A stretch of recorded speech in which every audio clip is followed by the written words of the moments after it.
Good evening. Welcome to the Rockingham County Board of Commissioners meeting, our regular scheduled meeting for July 8th, 2019. We go by an agenda, and the first item or the second item on the agenda is going to be the invocation. At this point in time, I'm going to ask Pastor Donald Delancey Jr. from the Resurrection Life Church of Eden to come forward and deliver our invocation. If everyone would please rise and then remain standing for the Pledge of Allegiance, led by Commissioner Berger. Father, I ask you to anoint these leaders and guide them with wisdom and knowledge and understanding, that they may govern with your heart. I thank you, Father, for placing in them fear and righteousness and strength to make decisions that better our community. I ask you to bless them and their families with health and prosperity for their service. I ask you these things, Father, in your Son's name, Jesus Christ. Amen. Amen. Everyone, please face the flag, render the proper salute. I pledge allegiance to the flag of the United States of America and to the republic for which it stands, one nation, under God, indivisible, with liberty and justice for all.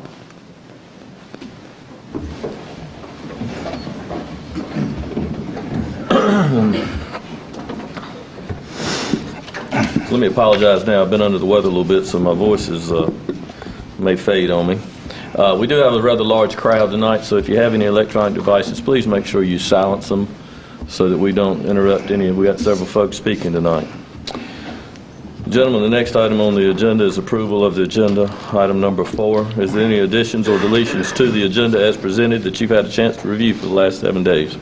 Well, I understand due to some scheduling conflicts, we need to remove items 5A and C. And then we do have another item to add under the consent agenda, which, since it's not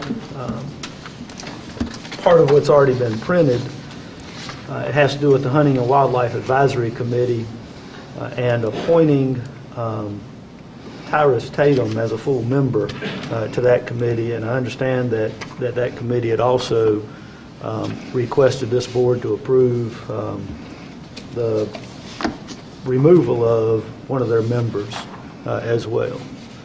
Okay. I'd make a motion to that effect. Thank you, Commissioner Berger. I have a motion to amend the agenda, removing item 5A, 5C, and adding 6H. Do I have a second? I got a second by Commissioner Travis. Any further discussion? All in favor say aye. Aye. Opposed, like sign. Motion carries. Item number 5 is going to be the recognition. At this point in time, I'm going to ask our county manager to read a proclamation concerning Mission Serve Week in Rockingham County. Yes, Mr. Chair, Board of Commissioners, I had an opportunity to see those ladies and gentlemen off this morning. They got up bright and early. They were off on their way at 7 o'clock over at the Rockingham High, so they've already started. This is a proclamation proclaiming Mission Serve Week in Rockingham County, July 6th through the 13th of 2019, whereas Mission Serve is a faith-based ministry which began in 2003 that seeks to strengthen neighborhood by partnering with organizations and empowering individuals to address physical, spiritual, and emotional needs through volunteerism and community involvement, and provide a mission opportunity for youth to have a hands-on experience providing home renovations to low-income individuals and families. And whereas Mission Serve's goal is to mobilize multiple groups to bring hope to communities through rehabilitation and revitalization by partnering with local governments and churches to rehabilitate homes all over the United States. And whereas Rockingham County has hosted 7 mission projects beginning in 2008, where a total of 1,302 participants from approximately 15 states, Canada, and Puerto Rico have completed 157 projects for citizens throughout Rockingham County. And whereas Rockingham County has accepted for a Mission Serve project July 6th through the 13th, 2019, in which approximately 200 students and adults will pay to participate and come to Rockingham County to work and provide renovations on 20 or more homes. Actually, it's 27 homes. Whereas participants in this worthwhile ministry truly exemplify the Mission Serve vision statement to inspire action and provide opportunities to be God's life-changing presence in the world. Now, therefore, in honor and appreciation of the invaluable volunteer service provided by Mission Serve, the Rockingham County Board of Commissioners proclaims July 6th through the 13th, 2019, Mission Serve Week in Rockingham County. This, the 8th day of July 2019. Thank you. All right, gentlemen, I think there's something we probably need to take an action on that proclamation. Move to approve the proclamation as read. I second. Got a motion by Commissioner Richardson, second by Commissioner Hall. Any further discussion? All in favor say aye. Aye. Like sign. Motion carries. Okay. Item number 6, the consent agenda. Ladies and gentlemen, these are non-controversial items that's been reviewed and been placed on the consent agenda. We will approve all of these items under one vote. If you have any questions concerning any of the items in the consent agenda, please don't hesitate to contact one of the members of the board or the county manager, Lance Metzler. Gentlemen, you have in front of you the consent agenda that you've had a chance to review for the last week. I'll entertain a motion. So moved. I got a motion by Commissioner Berger to approve the consent agenda as presented, adding item H. I got a second by Commissioner Richardson. Any further discussion? All in favor say aye. Aye. Opposed, like sign. Motion carries. Item number 7, public comment. We have one gentleman signed up to come forward. First, I'm going to ask County Manager Lance Metzler to read our public comment disclaimer. Yes, Mr. Chairman. The public comment period shall be for the purpose of allowing members of the public to say any matter pertaining to county business or items on the Commission's agenda. Remarks should be addressed directly to the Board of Commissioners, not to the staff, the audience, or media. The chairperson shall open the public comment period.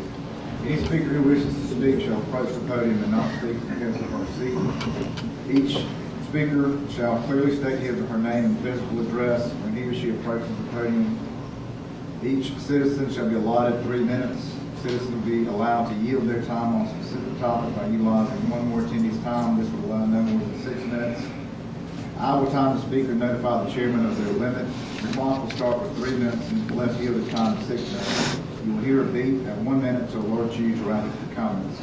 If you are to yield time or time is yielded to you, then please let the chairman know in advance. Speakers appear for the Board of Commissioners will not be allowed to campaign for public office, promote private business ventures, or use language of a personal nature which insults or demeans any person or which, when directed at a public official, is not related to his or her official duties. The Board of Commissioners may written comments in lieu of oral statements. Written statements can be delivered to the county manager's office. Thank you, Mr. Manager. I have one person signed up to speak tonight, Mr. Tim Shelton. If you'll come forward, give your name and your address. I think your topic is litter prevention. Okay, my name is Tim Shelton. I live at 1621 Memorial Mill Road, Breesville, and I'll be there. I've been there 37 years come February, so I've been there for a little while. I just want to say maybe 1 minute, maybe a minute and a half about the Litter Prevention Committee. Okay, I'm the chair, and so I'm here tonight just to let you know that we did have our first really productive meeting, because we got a chance to really start getting some traction. We elected the chair, co-chair, and secretary, and of course our resources, Charlie Hall, and also code enforcement. So we're a motivated group. It's a really good group. I mean, really fine folks, and I'm proud to be a little part of that. And we set our meeting dates every 2 months. We're going to be using email and text and all that to communicate for our meetings, so we can be prepared for our meetings. We're going to be looking at all the subjects that the commissioners stated, and what we are supposed to be doing. And so we're going to be looking at each one of those. We've ID'd some of the major contributors to roadside litter, and so we're going to be focusing on those in the sequence. We see some opportunities here with waste management. They can be a great resource to us. And so, again, we're really motivated. We're ready to go, and we're starting to get some traction. And that's really all I got to say. Thank you.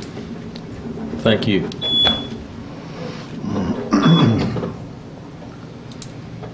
Okay. Item number 8, public hearing. Ms. Carrie Spencer.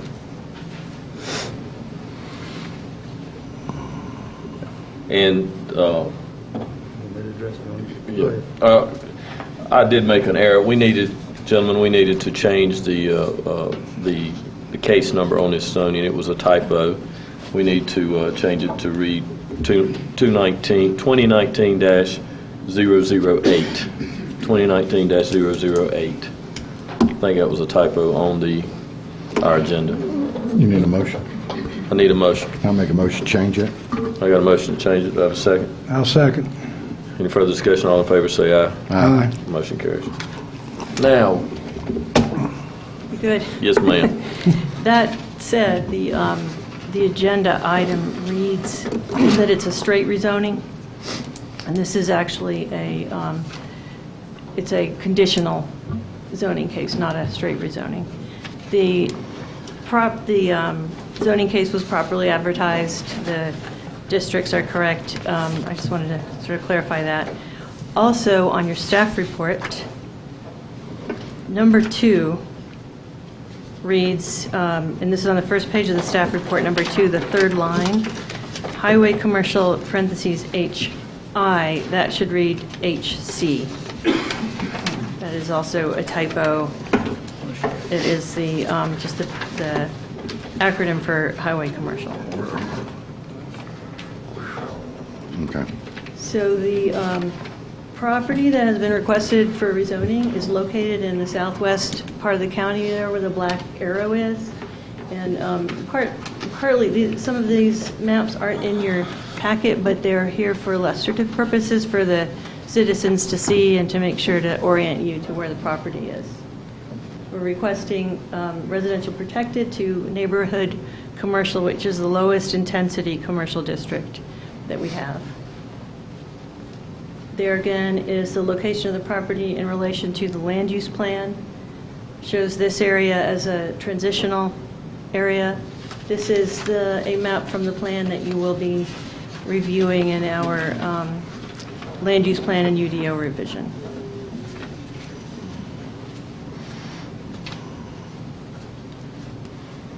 A little bit closer up view of the property in purple there. This shows the surrounding zoning, surrounding and nearby zoning to the property. It's at the intersection of Highway 158 and very nearly Lake Brant Road. Haynes Road is very close to Lake Brant Road there. There is a note in there about the watershed. I just wanted to point out that the watershed of the Jordan Lake watershed does not have an impact on this property because there are no streams on the property.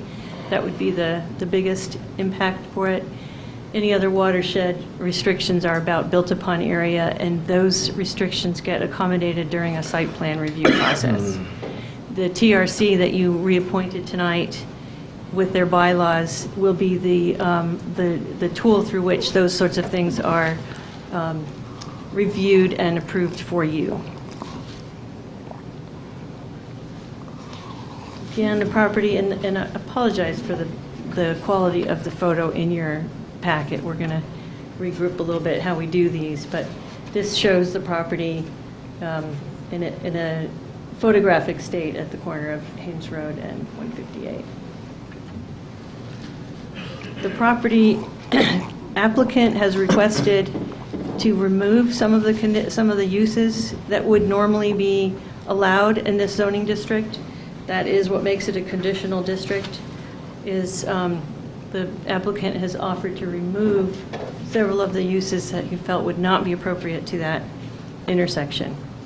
The way conditional zoning requests work, the applicant, and in this case property owner, is to propose conditions that you then agree to.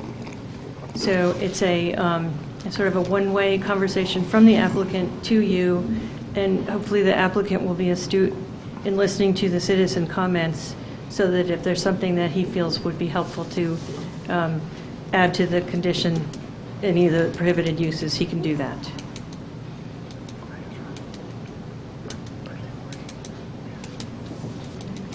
I have some printouts of these conditions, gentlemen, if you want a better copy or want me to offer them to any of the We got them. member of the audience. We have them. We Okay. have Okay, good. Make sure you've got that. They are included in this slide, and again, I have some paper copies of it. A couple of the uses that are permitted have development standards associated with them. These are things that your staff and TRC will ensure are followed, but I've got an overview of what those standards are in case you might be interested. And when issues come up, I can say that is the sort of thing that would be covered already in a development standard. We did send a postcard for the planning board as well as this meeting. The postcard we sent from the Wentworth Post Office took about 20 days to the area. We sent another postcard from the Reedsville office that arrived to the same address as the next day. So I think it is. I asked staff to pretend they were a postcard and go through the entire process, because we were hearing that the postcards were delayed and that or people weren't getting them. And so they went through every hand that touches a postcard through our organization, and everything was fine up until it reached the post office. And I don't know, I think it's because Wentworth goes to the Greensboro Distribution Center, where Greensville does. They all So- go They all there. go to- They all go there? Okay. Well, I'm only mentioning this because I know how important it is for neighbors to be notified. And I think that it seems like we found at least one of the issues with some of the postcard timing. But I'll follow. In the meantime, we're going to send everything through Reedsville and keep track of it. But it may just be a fluke. I don't know, Mr. Chairman. Lance, but I want to be on top of that. Commissioner I'm sorry to interrupt you. When did the citizens actually get the postcard for this event? They got the postcard for this event the day after Susan. When did you received your postcard? On the 27th of June.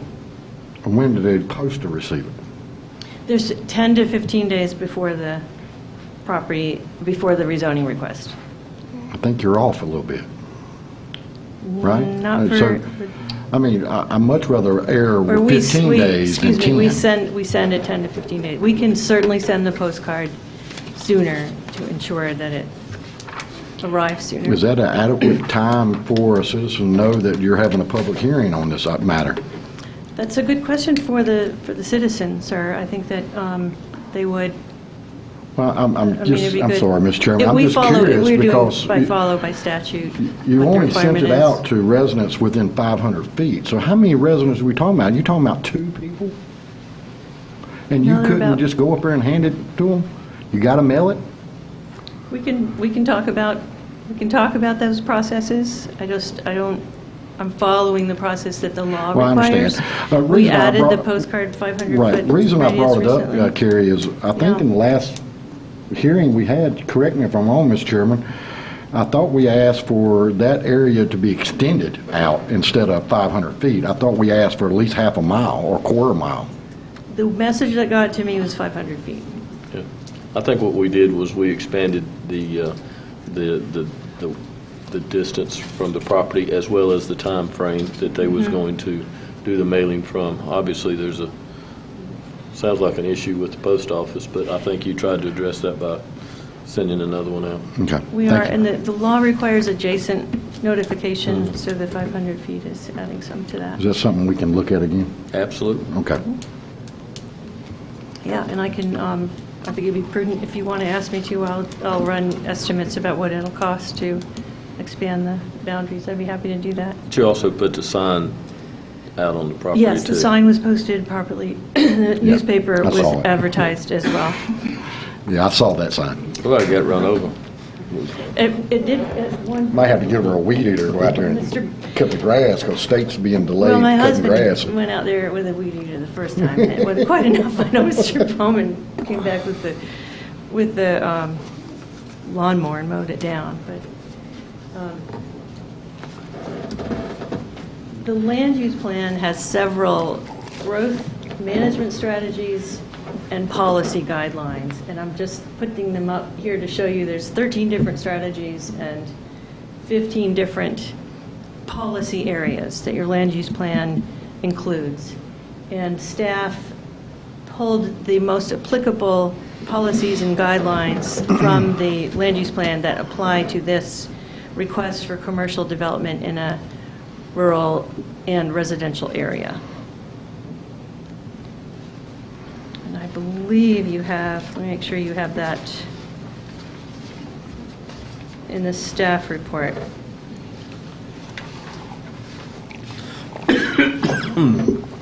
I don't know that you have those specific, and I can leave them up here. Strategy number 7 suggests that you develop and refine detailed design guidelines and standards for non-residential development to be applied countywide. So all non-residential development has design guidelines associated with it. These standards are incorporated into the Unified Development Ordinance and carried out and enforced by TRC staff and then ultimately code enforcement. Growth management policies that apply to this property are in the commercial development area, locate neighborhood commercial centers adjacent to collector streets or local streets, integrate into the design and circulation of the residential neighborhoods they serve, limit rural area commercial development to local convenience stores, farm supply stores, and generally accepted rural retailing establishments, and those retail establishments should be centered around intersections. Provide effective landscaping where commercial development adjoins existing or planned residential areas. And those, especially that one issue, is covered by development standards within the ordinance. So as you know, your recommendation is based on whether you feel the request meets the land use plan, as well as what you hear today, and the Unified Development Ordinance. Are there any more questions for me about the case itself and what's being asked, or the conditions? Commissioner Richardson. This listing that of all the potential uses that make this conditional because of the strikeout. Correct. Was it provided to all of the adjacent property owners and those within 500 feet? That hasn't been our practice, sir. It's been our practice to invite those neighbors to call us. Anyone who called would have been given the opportunity to see that list. I have, as I said, I have some copies, extra copies here. Yeah, I totally understand that and appreciate you're in compliance with the policy, but it seems like a piece of information that the adjacent landowners would be interested in. Sure. So, should it come? Yeah, we can definitely talk about it. If you got enough, there's several of those people here. If I suggest if you got copies that you share that with them now. Yep. Is that okay? Yes, sir. Thank you. Okay, that's okay, right? There's the same thing that they have up there, and I'll give one to Kelly, so you know exactly what I gave out. And I would remind the public, if we don't have enough copies and it doesn't get around, contact the planning and zoning people here if you want to share that with your neighbors.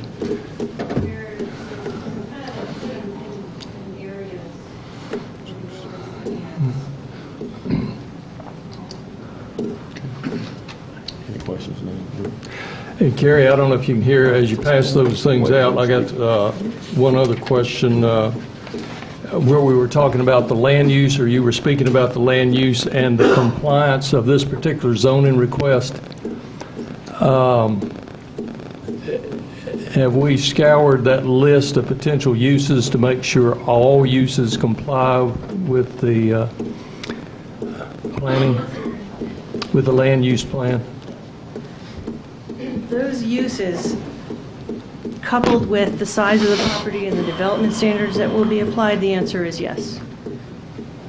They are, the development standards for non-commercial development in a property of this size will not produce a Walmart, will not produce a large-scale type commercial development that would not be appropriate there. Trying to work on the sound a little bit. The audience can't hear. Okay. Any other questions at this time for? Not at Carrie? this time. I might have to call back up, though. Okay. Any other questions for Ms. Spencer at this time? Okay. Before I open the public hearing, Lance, is there anything that you want to share with the audience about how the public hearing will operate? Basically the public hearing will operate the same way as it does with the public comment period. Each person will have 3 minutes to discuss his or her thoughts on the request, and you can yield up to one other person, so technically a citizen could have 6 minutes to speak. Okay. We have 6 individuals that have signed up to speak tonight. I share with you if 2 or more of the individuals' comments are the same, or if you're talking, feel free to share your time with one of your other speakers. And if I mispronounce your name, I apologize ahead of time. My last name's Pirtle, so it's been mispronounced a whole lot. First up to speak is Miss Janet Southern. Do you need to open up hearing? I'm sorry. Before I do that, I declare the public hearing open. Now you can come forward. Janet Southern, if you would come forward, give me state your name and address, and you'll have 3 minutes. My name is Janet Southern. I live at 275 Keystone Drive, Summerfield. I just have a concern in quality of life. I have grandchildren. We walk the block of that area around. Excuse me, can you check her mic and make sure that mic is on? Ms. Southern, I just want to make sure the folks in the back can hear you okay. Is the green light on? Green light's on. Okay. Okay. All right, try now. Okay. I have concerns, and I have grandchildren, and the quality of life of our walking the block in that area. I've been there for 25 years. It's a nice country.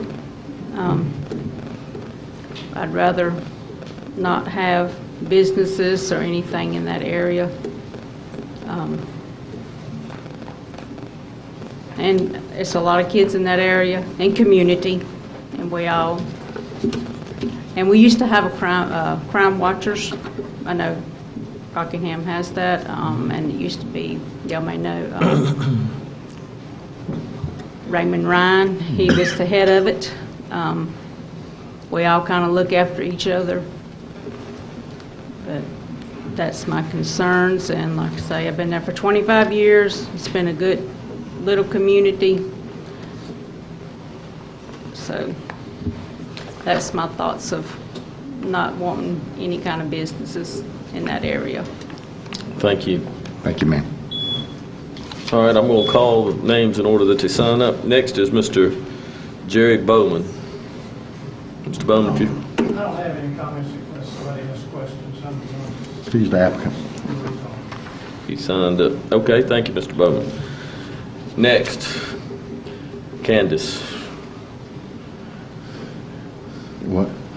I'm not going to even try to pronounce your last name. Miss Candace, is it Cease? All righty. If you come forward and pronounce your name better than I did, hopefully, and give us your address. Thank you.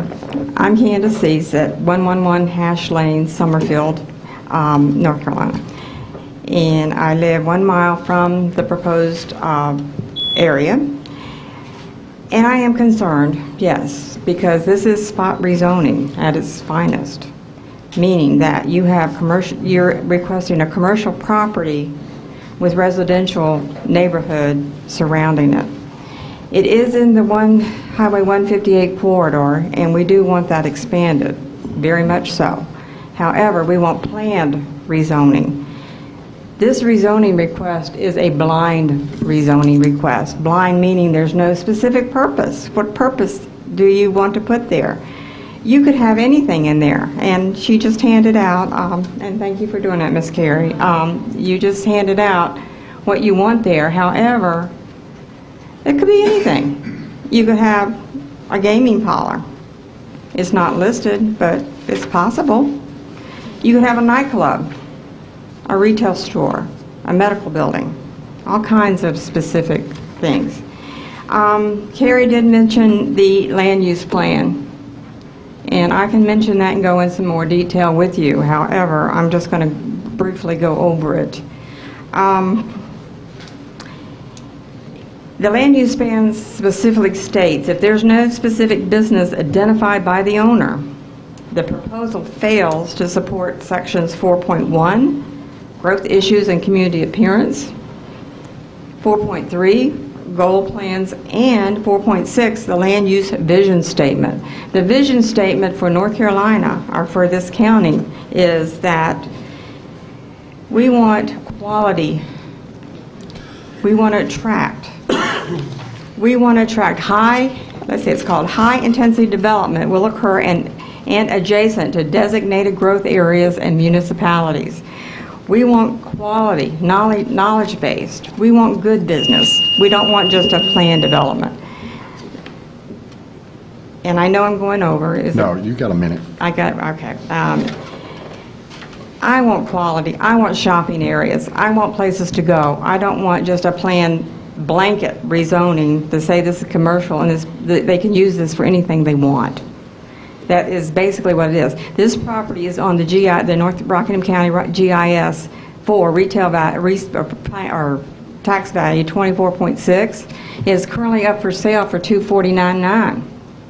The property is up for sale contingent upon rezoning. Now tell me, is that a profit? Yes, that's a profit, a big profit. And what's going to go in there and who's going to pay $249,900? It's going to be some type of development. It could be the Dollar General. We successfully fought the Dollar General last year, then being put across the street from the Bethany Community School.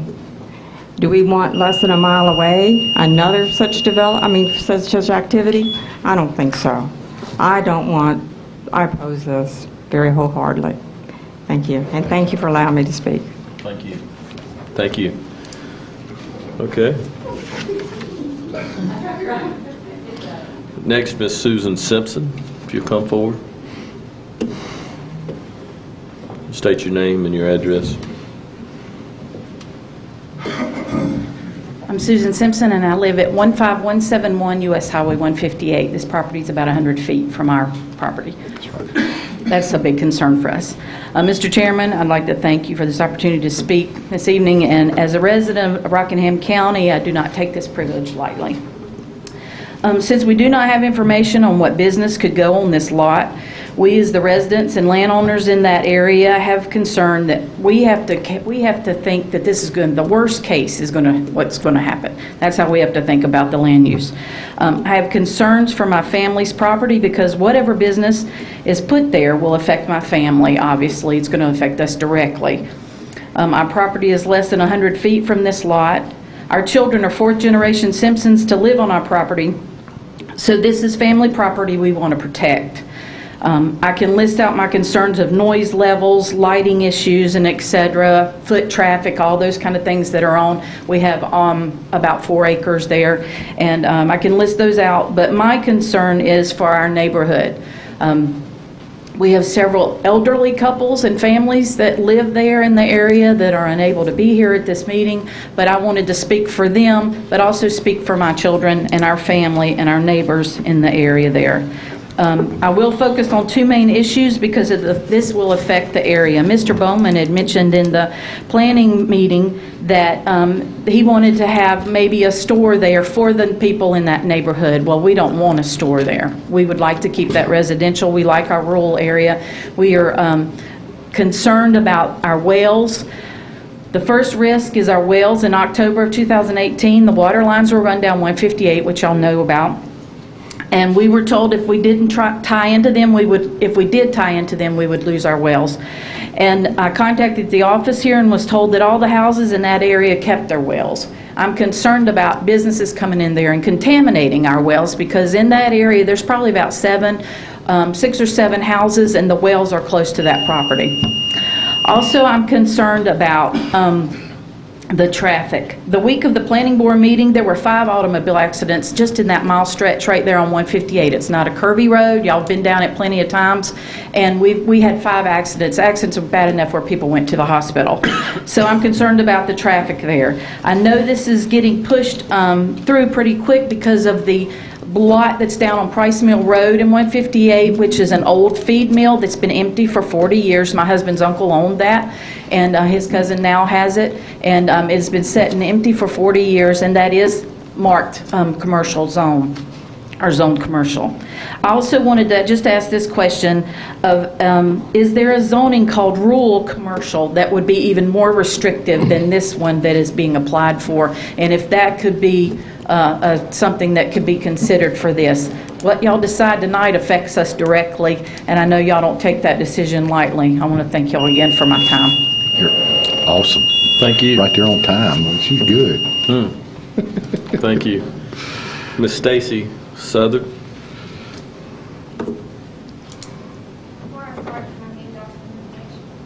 Sure. Yes, ma'am. If you would just come up and state your name and your address. County manager will take your information and distribute it, and a copy will go to the clerk.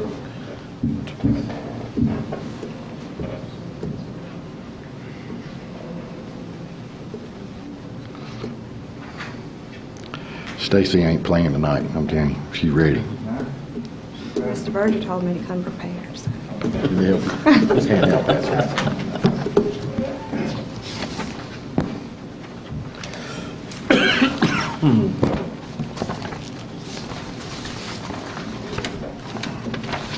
Let's give this to Kelly.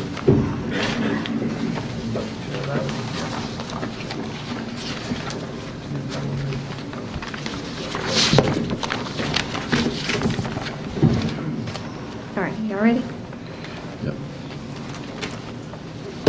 Yes, ma'am. All right. Stacy Southern, 325 Knight Road, Summerfield. I also own property at 204 Lake Drive, Summerfield, which is in a little development right there at Haynes Road, Old Mill. One thing that I want to touch base on is what Carrie was talking about in the growth management strategies, which is 5.1 in the land use development plan. I'm glad she brought that up. There's actually, I think, 12 strategies or so. Right. So when talking about the growth management strategies, in the first paragraph of that, it says the collection of individual decisions, I'm sorry, I'm going to talk faster, listen slow. A collection of individual decisions and gradual generating a land use pattern that left unmanaged will overtake the rural landscape, place additional burdens on public service, and erode the quality of life that originally attracted new residents and businesses to Rockingham County. So if we go into the specific strategies, I can actually point out more than just one that would tell you that this is not a good fit for the area. Moderate the overall rate of population growth along the county's southern tier. So it's telling you that we need to moderate the growth along the southern tier of Rockingham County. Strategy 2 doesn't apply. Strategy 3 is determine appropriate methods of preserving agricultural lands and other natural areas while respecting individual property and development rights. If you look under that, it says limiting development in sensitive areas such as watersheds and floodplains. This area is in a watershed. It's not only in the Jordan Lake watershed, it's also in the Troublesome Creek watershed. Strategy 4 is identify key growth corridors and interchanges that require non-residential development sites be prioritized and planned. This states that there's an urgent need to protect key transportation corridors and/or interchanges within Rockingham County for an appropriate development. Not knowing what this development is going to be is inappropriate development if you allow this to pass. You are supposed to promote sound development. Rapid commercial industrial growth in these locations quickly spirals out of hand, creating congestion and adverse environmental impacts, as well as development that is aesthetically unattractive. Continuing on, promote growth in and around municipalities and other targeted growth areas. Strategy 7, which I believe says that surveys has consistently demonstrated that the quality of the built environment and a positive community appearance are major detriments in the location decision of individuals and businesses in the new economy. Also, it is a rural transition. If you continue on in the back, which states that rural transition, which is what this land is classified as, is lands with limited commercial development. If you go back and look at the map, and what the map that I handed you, in a 0.3 of a mile radius of that site, there is 2 highway commercial zone properties. There is 1 rural commercial zone property, and there is 1 church within 0.3 of a mile from this property. Is that limited commercial property within that 0.3 of a mile? 2 highway commercial, 1 rural commercial, and a church. I don't think that's limited. You also have an accident report for the past year and a half. Thank you. Thank you, Ms. Southern. That's pretty impressive. Excuse me. Our last speaker, I think, is Lynn McGee Pierce. That's actually Ren.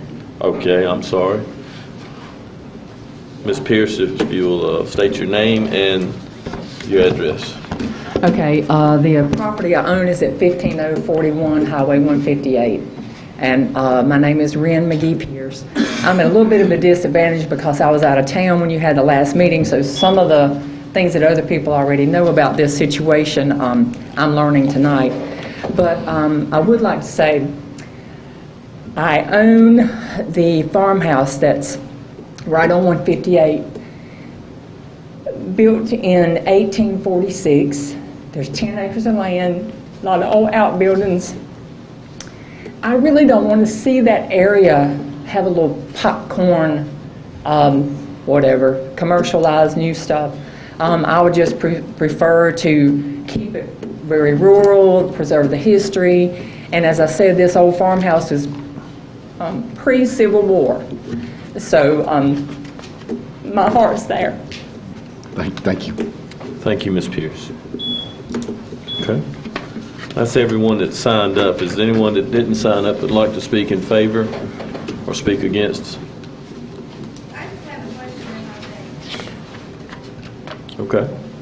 In the information that I gave you, there's Can't hear you back You there. gotta come up here. In the information that I gave you, there's a packet from the watershed, and in that, it states that there is no underground fuel storage allowed in the Troublesome Creek, number 3, WS, whatever. Right. No, not the critical area, the BW area. Just the Do you see where? Just watershed 3, yeah. Right, so that would that eliminate the gas stations? Absolutely. If there's no underground storage, there's several other things actually that are prohibited in the watershed as well. So would that eliminate gas stations? Because that property is in What the... you're saying is correct, and I want to double triple check. Do you have a copy? Yeah, there's a copy right there. Thank you. Does there anyone else want to speak in favor or in opposition? If not, I declare the public hearing closed. Okay, gentlemen. Any further discussion? Or is there any questions for Carrie? I do have a few things that may help answer the question that was just posed to some degree. Carrie, one of the things you mentioned during your presentation was that these permitted uses that are listed or that remained after the property owner eliminated some, not all of those uses that remained are practical for this particular piece of property. And I think that's what Ms. Southern was getting at, or kind of getting at as far as her question. And I believe you said that there are several uses that were still listed that would not be allowed based on some other criteria. Is that right? Well, the watershed issue is definitely a criteria. The fact that you can't build it but on maybe a quarter of the area that is in the watershed is limiting. The idea that something that isn't on the list would be allowed is not true. If something is not in the list of allowed uses, it wouldn't be And allowed. some of those issues that may exist would be part of what staff reviews later in the process. That's right. We review parking, built-upon area, lighting, driveway permits, And also that And permeable design. surface. permeable surface allowed area, and design standards. Its land use plan is pretty clear about having to mimic nearby designs, such as the farmhouse. If the applicant agrees. We And- can't even ask that. Also, this is a conditional use permit, so are there instances where in the future this would come back before this board? And I just want to clarify that it's a conditional zoning Okay? as different from a conditional use permit that would require a quasi-judicial proceeding. There are some uses that would come back for a special use permit if he were to decide to offer one of those, but at any rate, Could you give us examples of what those uses that would require? yes. A school, a business or trade school, and I believe there's going to be a minimum acreage for a school that would not be allowed, wouldn't allow one at this property anyway. A public utility substation and a planned business development, which is a mix of various uses connected by interior roads and a 3-acre property. I don't believe that would be feasible. It's not prohibited, so I can't say that a clever designer can't offer something like that, but it is a relatively small piece. Those are the ones that are allowed with a special use permit.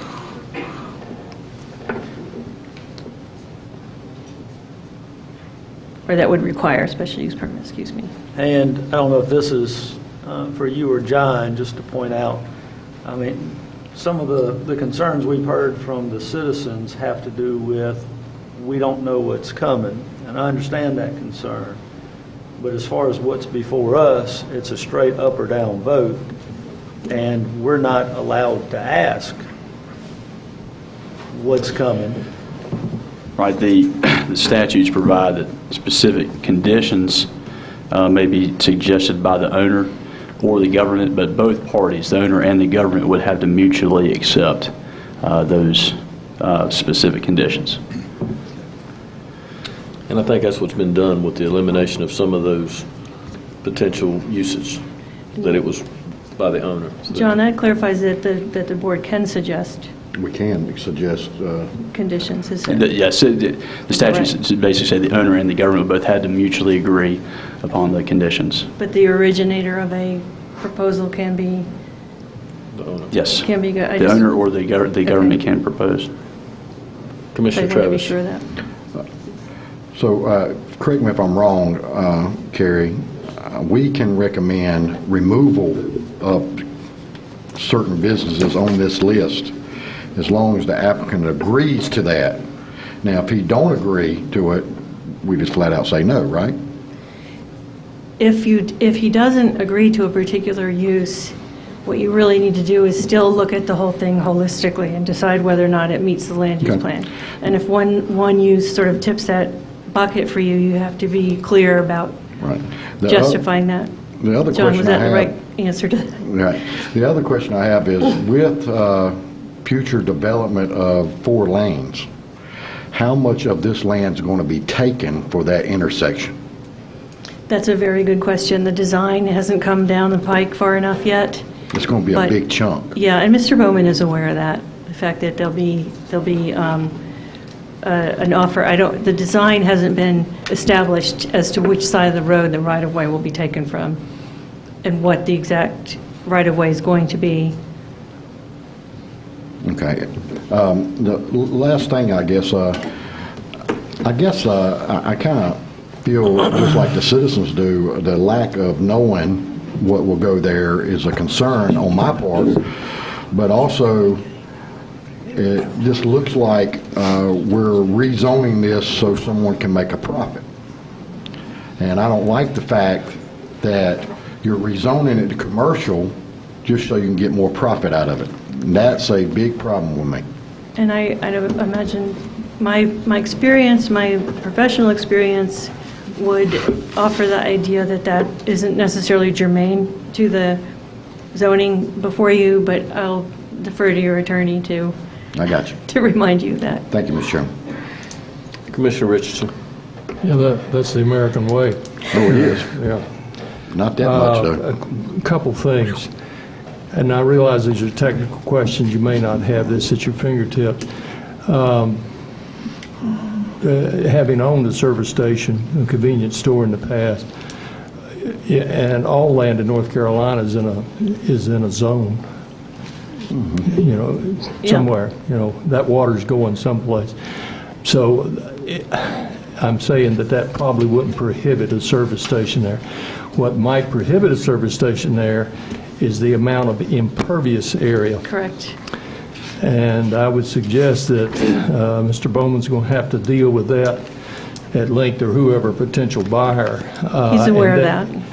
And, well, yeah, but I want the public to be aware that this property is not as attractive for a service station as you might think, and several other things.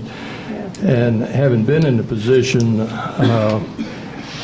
I don't see an immediate challenge to the health of your wells. I too enjoy my own well and enjoy the quality thereof.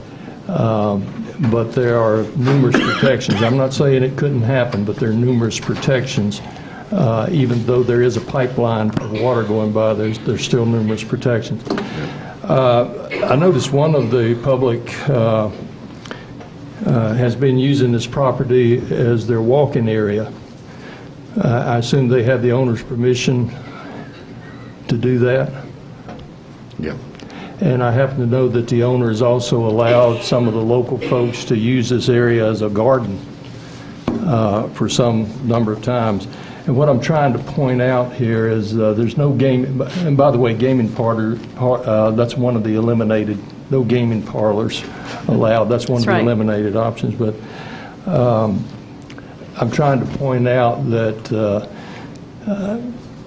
it would be far more practical in certain areas for the citizens to talk directly to Mr. Bowman. We're dealing with a question it ends up being more black and white than we would like, but it's basically allowing a landowner to do something that is reasonable with his own property.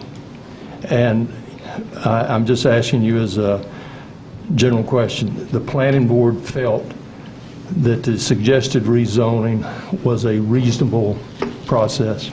Yes, sir, they did, and it was a combination of the size of the property, the watershed limitation, the land use plan, which most of those growth policies that were referred to are either about population growth and housing or about large-scale, directing large-scale commercial away from watersheds. Certainly, we do that. But given all in combination, they did feel like it was. Well, I certainly have great sympathy. I'm in Rockingham County because I like the rural aspect, but things change. I will suggest when, and I often offer this, if there are concerns about uses, it's usually because there's an assumption that such a use, such and such a use will be up late, or will create a lot of noise, or create a lot of light. And those are the sorts of things that can be mitigated with conditions. So any use can be designed in a way as to mitigate its impact on the neighboring properties. Not just the use itself, but those things that it produces. You're not suggesting that we come up with those mitigations at this point, are you? I'm just suggesting that if there are particular concerns, noise, for instance, could be a condition where any activity has no outside activities past a certain hour, no outside lighting past a certain hour. I've seen lots of things like that. But now isn't the time for those conditions to be set. Now is the time, yeah. Now is the time. That any use that's there could not be in operation with outdoor activities. John, no? Okay. If you had a... Well, I'll refer you to one that we did recently that involved a property near Blues Lake. already zoned commercial. However, in the reapplication, we had the opportunity to point out mitigating circumstances and so forth. It would be kind of hard for us to do this with the general nature of the list that you have.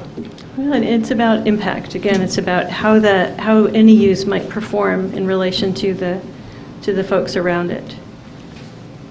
And light and noise are the ones that I think of the most. You could require all lighting is downward cast. Any lighting has to be dark sky lighting, nothing cast into the air. Well, do we have those list of conditions provided with us tonight? The two that I mentioned, the time limit for noise and outdoor activity and lighting are just something that they're not listed. They're something that might be good to consider. Might I, Commissioner Murray? might I just offer this bit of information that may be useful? And that is, we've had the public hearing tonight. We've met that requirement. There's nothing that requires us to vote tonight. And if there is the desire to get some of the information that Carrie is mentioning now together and get some real in-depth information instead of kind of pick her brain, so to speak, then it might be something that we could take up at the next meeting as far as an actual vote on it. Are you suggesting, I'm sorry. If we're not comfortable voting on it tonight, if those are things that that members of this board are thinking about putting in place. If we're ready to proceed tonight, then, then that's fine, but we don't have to vote tonight if there's information along those lines that the other members are interested in. That's correct. You could consider continuing the public hearing for the purposes of additional information. We've already opened and closed the public hearing. We could continue the decision without continuing the public hearing. Right. Quick question, sir. Commissioner Richardson. This question is actually from Mr. Bowman. Is there some sort of time criticality hanging over your head as far as transfer of this property or anything else? No, not really. I've had this property, or we've had this property for 30 years, so it's nothing going to change between now and... You're an honest man there, Jerry. I'd love to go ahead and, of course, get it done. This is the 7th trip I've been up here. It's a long way from Asheboro, but I understand, and I understand the concerns. I would like to address your concerns, sir. We'll do that later, after the meeting. Yeah, but that's, had this property a long time. All right, gentlemen. I personally have some concerns about, I'd like to hear more about the conditions that this board could consider before we make the decision, but I'll entertain the pleasure of the board at this time. Well, I think I'm with you. I would like to consider mitigation, but I don't want to do it shooting from the hip. I'd like to consider it, I'd like to have Mr. Bowman's input when we do that. Commissioner Travis. Mr. Chairman, I definitely would like to hear from the citizens what some of their concerns. I know, traffic, I've heard, same thing, but what limitations would they like to have? No gas station or no lighting after 9 o'clock or what? I would like to hear what they have to say. Well, I think the issue we have, Commissioner Travis, is we've had a public hearing and open and closed. That, however... Well, they can send us an email. Yeah, and I think that's a fair thing. They're welcome to continue to contact the Commissioner. But I think before we make this decision, having more information would be better than making one without all the information. And I think I would appreciate hearing more from the conditions that can be put in place. And as I'm saying with Mr. Bowman here, I think what we're talking about is some development standards that would be associated with development and certainly I wouldn't want to do that in a vacuum without discussing with the property owner. So if you're asking us to propose some development standards that mitigate citizen concerns, and I know Mr. Bowman spoke to a couple of citizens asking them specifically what it was about some of the uses that they were concerned about. Yes, I spoke to several of the neighbors right next door. I did not get to speak to you, and I came over there one day and missed you. I apologize for that. But I want to do what will be good for the neighborhood, but at the same time, when you try to sell something, you can't be sure what's going to come in and offer to purchase your property. Very difficult to wait till you get a client before you try to get him rezoned, because nobody wants to wait through the process. So we're just, trying to get it done and to where it'll, I don't know what'll suit the neighbors. Well, I heard some say they didn't want anything retail. Well, naturally, we do want something. I do. We'd like to sell this property. We held it specifically for this reason for over 30 years. So when we developed that property, I was one of the investors. I wasn't the one that did the development, but that person has died, so it got left to me to do, and I'd rather it hadn't, but it did. And I know I think there's 4 pieces of retail property and retail businesses within a mile of this property. I measured it when I came in tonight. So it's not something that's not already there. This is not something new that hadn't been done before. There's 2 businesses within 3/10 of a mile, like the lady mentioned, or 2 that's zoned. One of them's in business and one of them's zoned that way. 2 others, one other within 7/10 and another within a mile. So I don't think I'm asking for something that's not already there. Mr. Chairman. Commissioner Hall. This question is for Carrie. We heard, I specifically remember 3 things that one of the local residents was curious about. She said, well, it could be a club or a nightclub, and it looks like that has been struck out by Mr. Bowman. Isn't that 19 and 20? Clubs and lodges, private, nonprofit clubs, and places of entertainment. Yes, sir, those have been removed as a potential use. And the other concern that the resident had was like an internet gambling or internet Gaming. sweepstake gaming type place. Would that not be covered under item 3 that's been struck out, amusements, indoor, commercial? It would not be it would not be permitted. Gaming whether it's under amusements or some other interpretation, there's nothing that could be interpreted to allow that. Okay. So in other words, 3 of those specific concerns that we've heard tonight, Mr. Bowman has already agreed to strike off the list. That's right. Okay, thank you.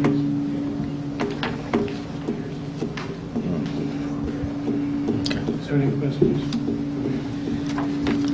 I have one, just out of curiosity. Have you had, in your previous experience, have you had to deal with decibel limitation as far as noise is concerned? No, I haven't, and quite honestly, I don't have a lot of experience of doing this, so this is not something I've done. Oh. Well, quite honestly, I had not looked at this piece of property for probably 8 years. It's just been, I get the tax bill and I pay the taxes. And then I figured it was But it time holds the rest of the county together. I know, and Yeah. I decided that it was time we tried to get rid of it, and it's the only piece we got left of the 100 acres. So. Thank you. All right, gentlemen. Do we have any other questions? Ms. Spence? All right, what would be the pleasure of the board?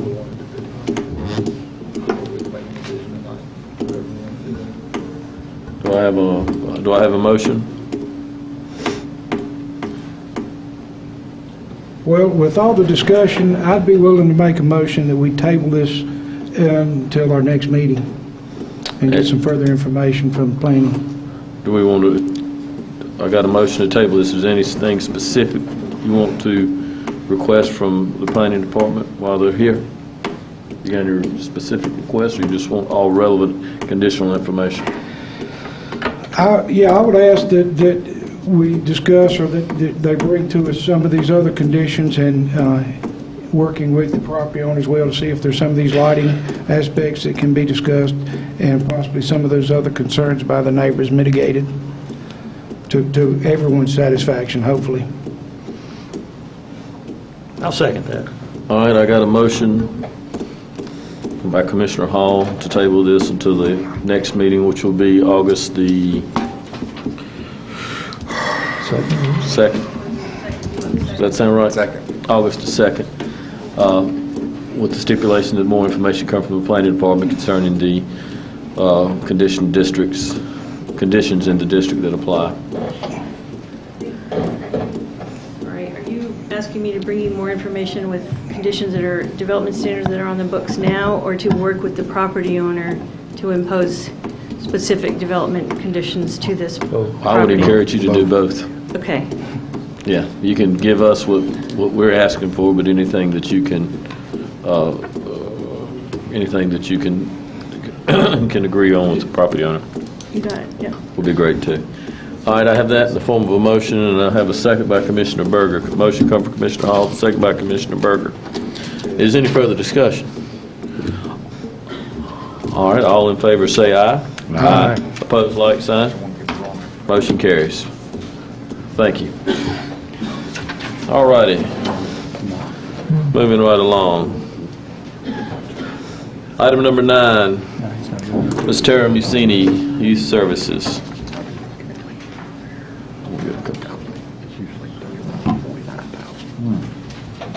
That's right, it's cold. Yeah, that's a good promise. Frappuccino. The reason that might be potential is that was nasty. And it's at the intersection. Okay, how are you doing? Fine, how are you? All right. Good evening, Commissioners. Thank you for hearing my request. I come before you with this. I have 2 part-time counselor positions, and I'm requesting to eliminate one and make the other full-time. This will not require any additional funds, but enable us to use county resources more efficiently, in my opinion. I want to apologize for the timing of this. I recognize I'm requesting this after the budget has been completed. I want you to know I'm respectful of the budget process. This is not an attempt to work around that. These vacancies occurred in March. Our budgets were due to the Strategic Manager Director March the 8th. I wanted to give them ample time to see if I could fill them. I posted them for 90 days. I was able to fill one but not the other. After 90 days in June, I discussed the situation with the Director of Health and Human Services. She was supportive of my request to reclassify this position. I sent it to the County Manager, who was also supportive given our turnover rate. I've lost 5 staff in these positions in the past 3 years, which means I've had vacancies in either one or both of these positions every year since 2016-17. My aim is to build a strong department with highly skilled staff who will remain with the county in order to provide the best possible service for our county's at-risk youth. My concern in continuing to invest considerable resources in staff that will end up leaving. We end up being a training ground for other employers. I've given you all some additional information, I hope you all have, with more details about this request, a narrative, and a cost analysis. Wanted to let you know we have 2 state contracts that fund these positions. And we report our measures regularly to the Rockingham County Juvenile Crime Prevention Council. Our programs are recognized by the North Carolina Department of Public Safety for being top performing programs in the state. Our area consultant with DPS is here tonight in case you have any questions for him about the status of our programs with the state. And of course, I'm happy to answer any questions you have for me.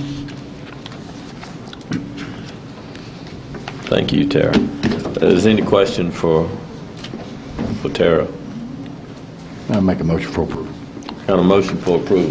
Second. I got a second. Any discussion? Got some. All right, so we're a week into the budget process, and one of the things I've heard is that this is actually cheaper than 2 part-time positions. Is that right? If you're looking at the rationale for this to save money, you're only saving $434, which I know is an expense that you're saving, but the main reason that I would recommend it would be the stability in the position. As Tara said, we do go through staff quite often because it requires a master's degree, and typically we get students out of college that apply for this position. We keep them. We pay for them to get their clinical license, and then within 3 to 4 months they go on to a professional position where they get benefits. And with these 2 positions being three-quarter positions, were they receiving any benefits? Were the positions eligible for any benefits as being three-quarter positions?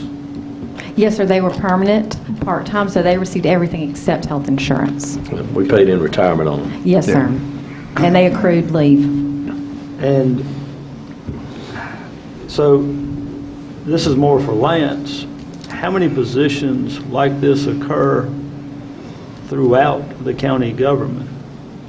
I'll have to look and speak with HR, but we've got several positions that are part-time, full-time positions. And do we have the same turnover issues? Not that has been presented to me, no, sir. Okay. And with the history of this turnover, has it just fallen through the cracks and not been something that was recognized as converting to a full-time position in the past? It was not brought to my attention until recently. Okay.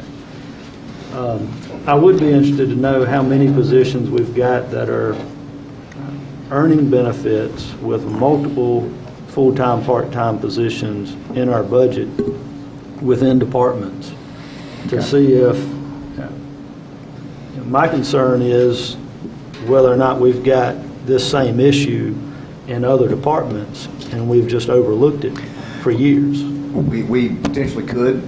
I won't know until it's brought to my attention. Like Tara brought it to my attention. I can certainly reach out and find out and get back with you all. Okay. Mr. Chairman.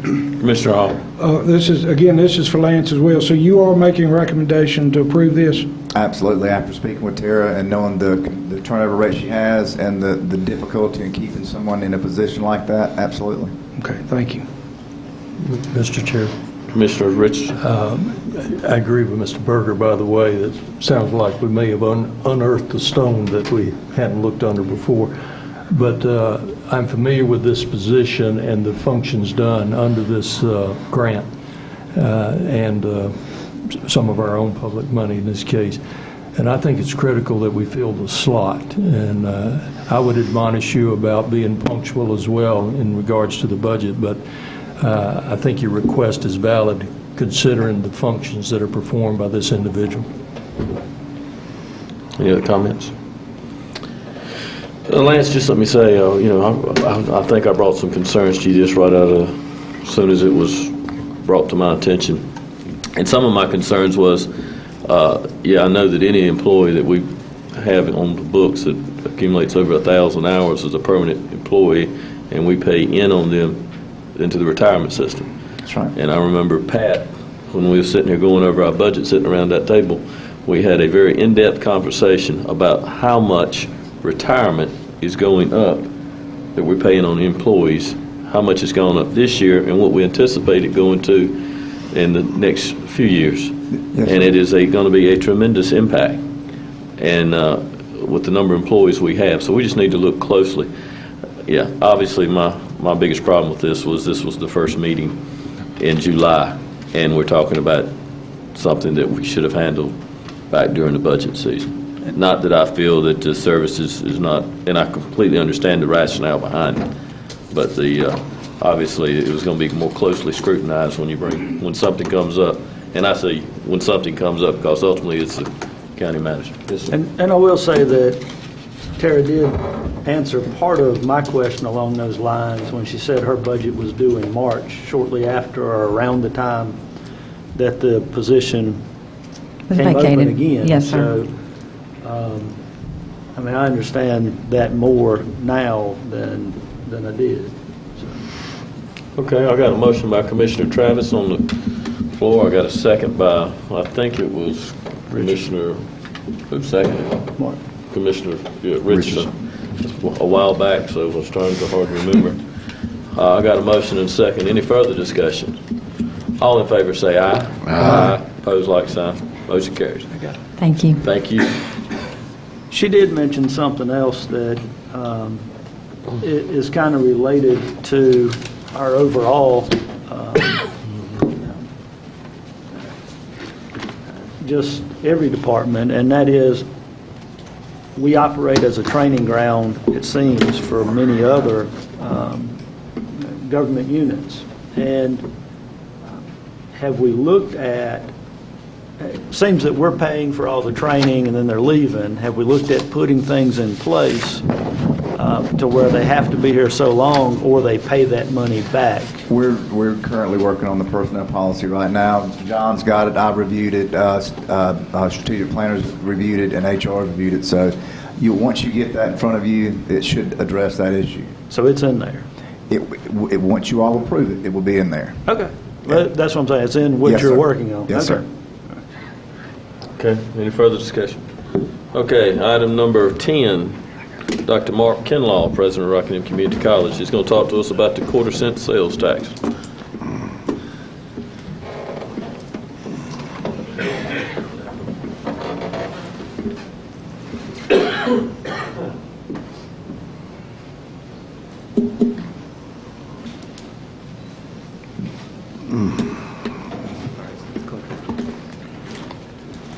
Well, thank you, gentlemen, for inviting us to share with you where we are with the quarter-cent sales tax. And on behalf of our Board of Trustees and our faculty, staff, and students, I want to thank you again for your willingness to put it on the ballot, and to the citizens for passing it, and for your willingness for the revenue to come to our college. I can tell you from my perspective that well past my days here in the county as your president, this will be a benefit to the college and to this county as we try to serve the students and serve our employers, and you'll be able to do that well for a long time with this revenue source that you have allowed us to have. So I greatly appreciate it. So I'm going to go very quickly through an update of what we've done thus far, and then I'm going to turn it over to Dr. Tony Gunn in just a minute to talk to you more specifically about the new facility that you're aware of, and he'll talk to you more about timeline and where we are with that. So,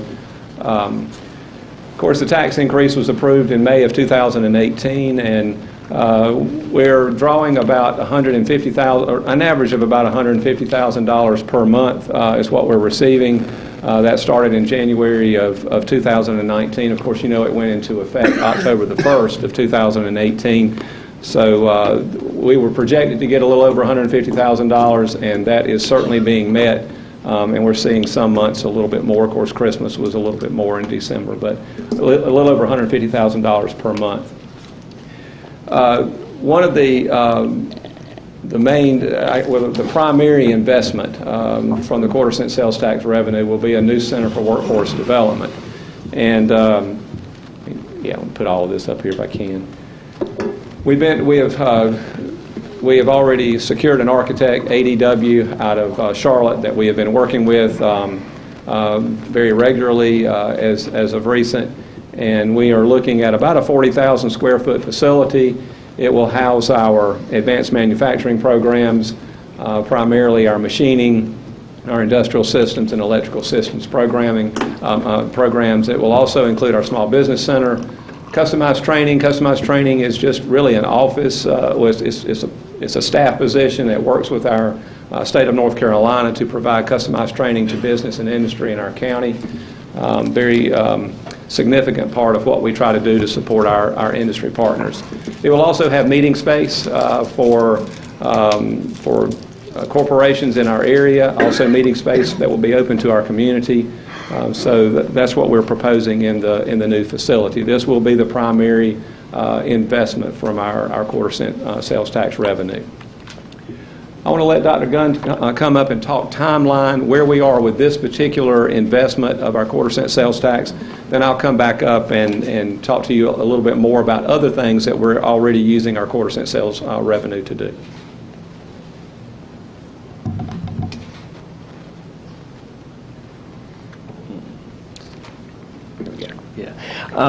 Mr. Chairman, members of the board, as Dr. Kinlaw mentioned, we are working with our architects to determine the best site for the facility, as well as the size of the building based on the number of the needs for the programs in the facility. We're working on programming now. We hope to finish that by the end of this month. This is a long process that we have to go through, and primarily one of the reasons for that is we're falling under the auspices of the State Construction Office because of the size of the building. So they will be approving reviewing the drawings from the architect at each of 3 design stages. First one is schematic design. That we hope to complete in October. The second design stage is design development. That we hope to finish in February. And the third stage is construction documents. In other words, preparing the final drawings for bid. That we hope to finish in September. And then we hope to be ready to advertise for bids in January of 2020, opening bids in February 21, construction starting in April of 21, and finishing construction in June of 2022, moving into the building shortly after that. As I said, it is a long process, but the state reviews a lot of this, and they'll be with us as well during the construction process.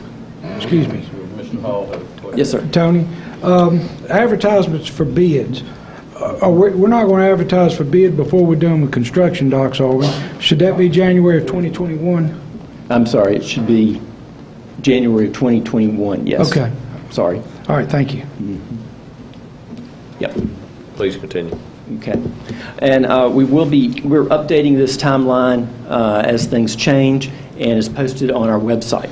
So we'll be glad to keep you informed as well as the public about the process, the progress that we're making. Dr. Kinlaw. We have talked about location of the new facility, and we've been working with our architects on that, and they've done a cost estimate on that potential site. We'll be sharing a little bit more about this with our Board of Trustees on July the 16th at their regularly scheduled meeting. But as you drive into the campus, the main entrance off 65 here, we're proposing as the number one option that the facility would be located to the right as you drive several hundred feet into the property before you get to the circle there. As you face the administration building, we propose the building to go to the right. We would have to clear a lot of trees from there. This would allow us to use an adjacent parking lot and connect to that with the parking lot for this facility. And so that is our number one option for our site.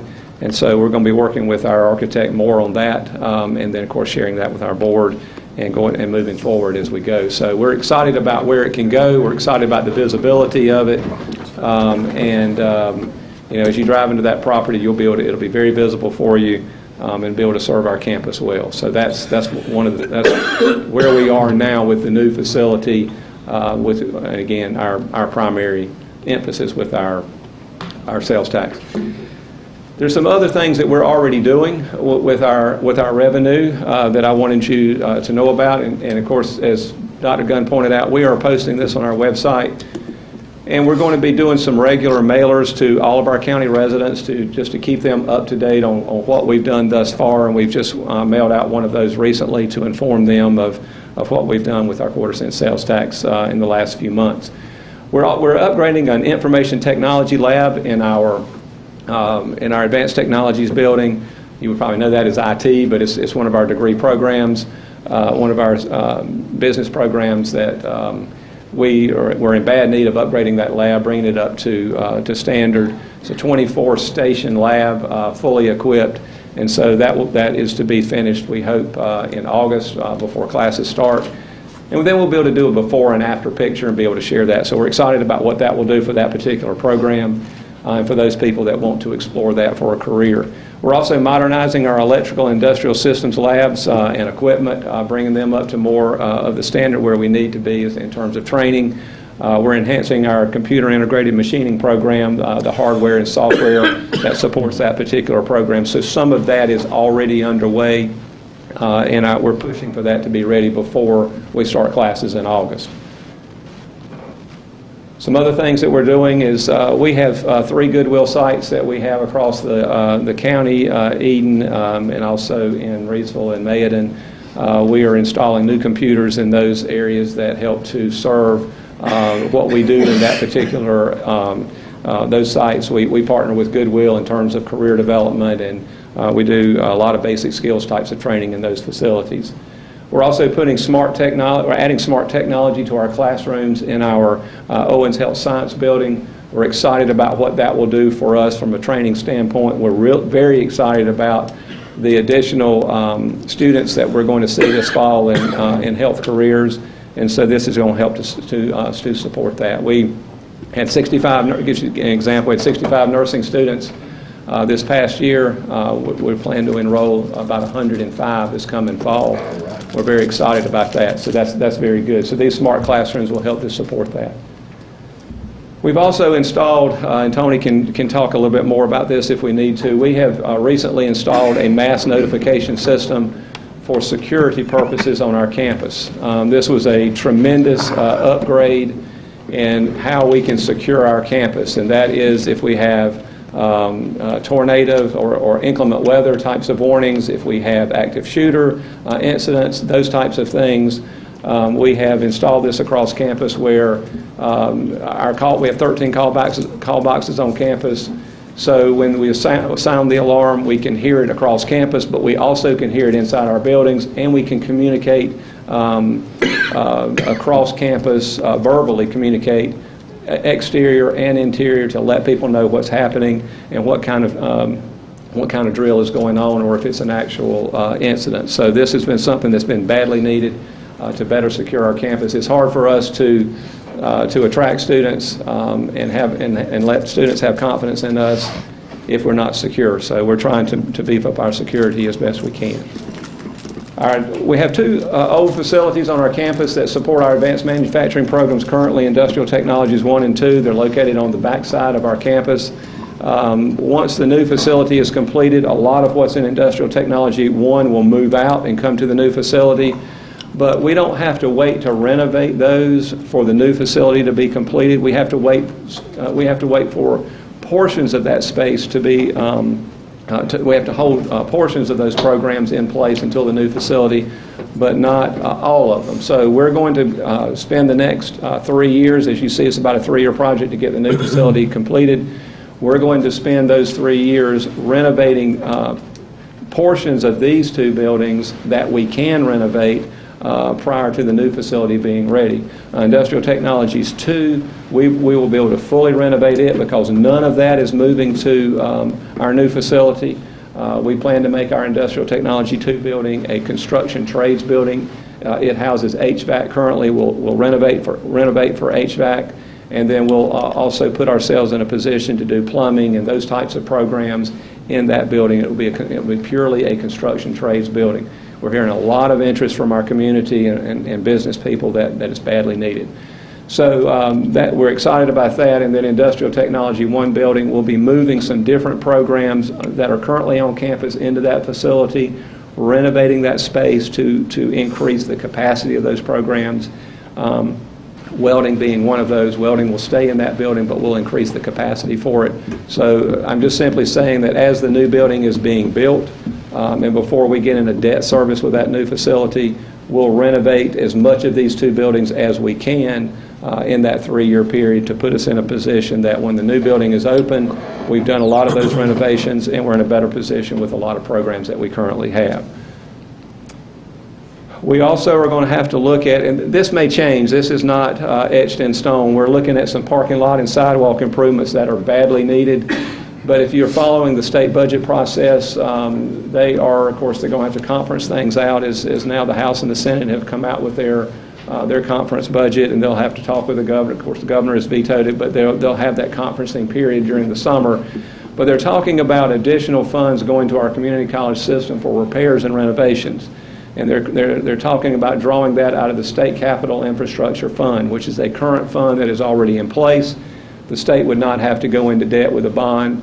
So that is the direction that the House and Senate are proposing. And I'm simply saying that because the college would stand to get over $4 million more in repairs and renovations that can go toward things like parking lots and sidewalk renovations, doing roofs, those types of things that we would like to avoid having to use quarter-cent sales tax for. So that has a lot of potential for us. It's badly needed, and that's an additional funding source that we may have as we go forward the next several years. It just depends on what happens at the state level. And then last, we have a science building that will need renovation. That is coming down the road. That's probably 3 years out. but it badly needs to be renovated because it supports our health careers programs. We have, of course, as you know, we're already paying a debt service on a new biology and chemistry labs that are in the center of that building, but the rest of that building needs to be renovated to better support our health program. So these are some of the things we're already doing. These are some of the things that we're planning to do. We'll continue to update you as you desire us to do, and we'll continue to update the public through our website and also through direct mailers periodically throughout the year. As things get completed, we'll be able to educate the public on what we're doing with it. So that's where we are right now. That's what that's some of our plans. Again, some of this could change depending on what happens at the state level as we look at additional sources of funds, which we hope will come about. So that's where we are. I'll be glad to answer any questions. Any questions for Dr. Kinlaw? Comments? Mr. Chairman. Commissioner Hall. Dr. Kinlaw, Dr. Gunn, thank you guys for being here. We appreciate the update. And I just want to say, from talking to members in the community, the biggest complaint or concern I've heard is hurry up. Yeah, I know. We need it. It's important to do it right, but I appreciate the timeliness and being as expeditious as possible is very important. It is critical, and going along with this, and I've said this as we went out and tried to. There's some people here sitting right behind me that helped really fight for this on a committee. It's not just, you can't just build the facilities and expect people to come. So we are looking at how we're going to program things differently. What are we going to do from a training perspective? We're having a lot of those types of discussions. What new programs do we need to start? Where is the demand from an industry standpoint in this county? What can we do to better support that?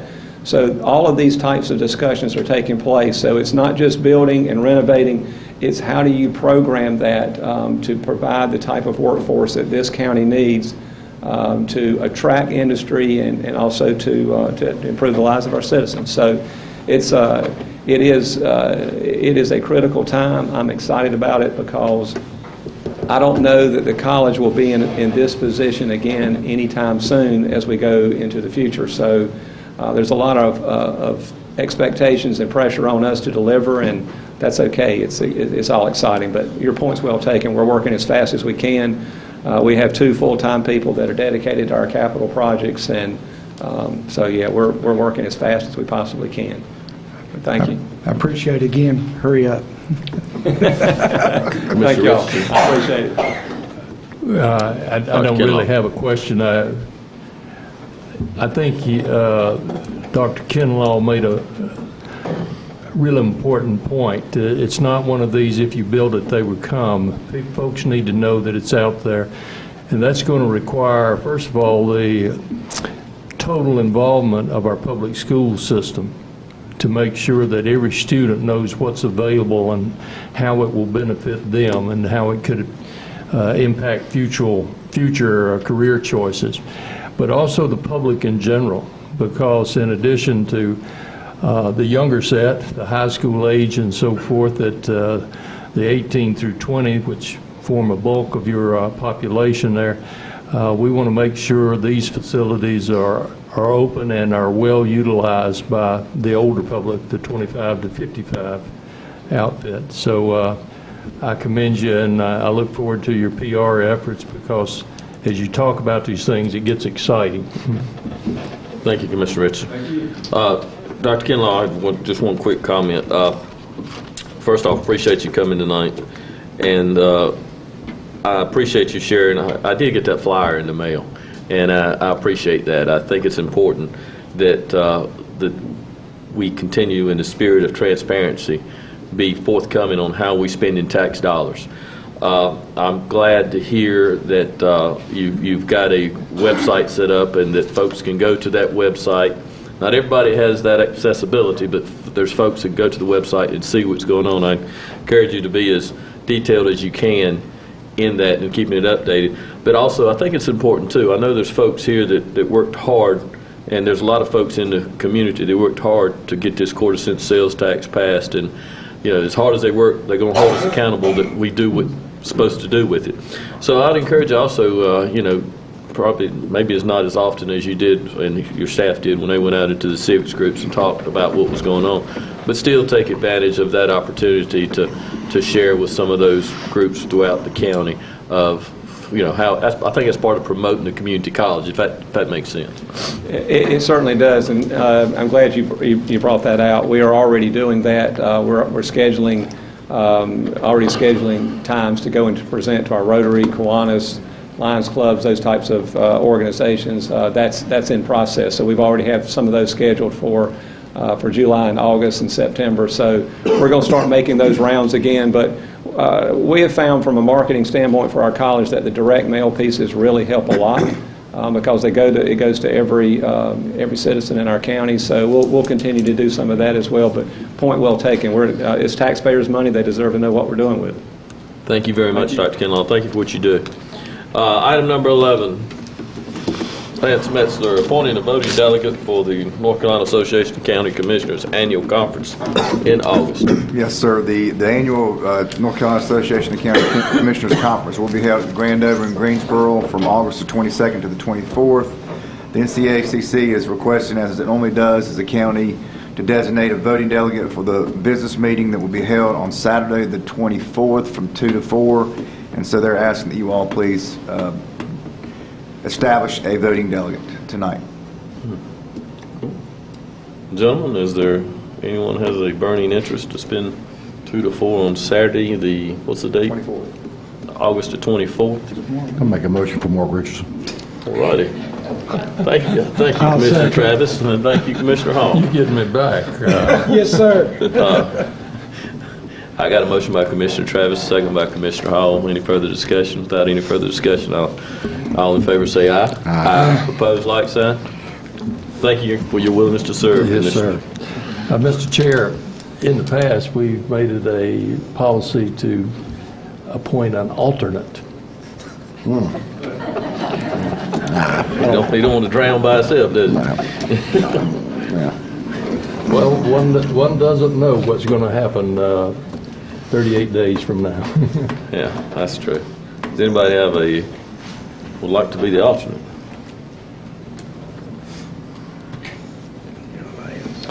Nope. Okay. All right, I think we'll just, in 37 days, if there's a problem, we'll meet again. How about that? All right, item number 12, Mr. Ronnie Tate.